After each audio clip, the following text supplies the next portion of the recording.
Welcome to Bible on the Bench. Here we are in Riverside Park, New York City. In chapter 3 in the book of Exodus, we find Moses as a shepherd for his father-in-law tending to the flocks in Midian. And as he's out tending to the sheep in the mountains of Horeb, he notices the burning bush. And the rest of the chapter is an ensuing conversation between God and Moses. But I want to reflect for a moment on the role of shepherd in the Bible as a whole. It seems to be very interesting that all the patriarchs were shepherds, David was a shepherd. What is it about the role of shepherding that enables Moses to be qualified and fit to be a leader?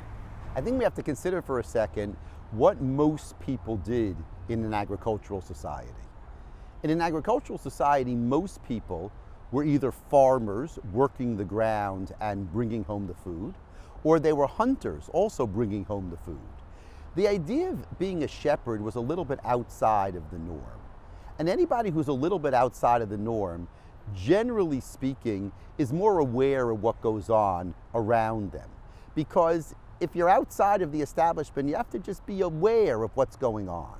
And maybe that's why Moses, our shepherd, was the one who saw the burning bush, even though it was missed by everybody else.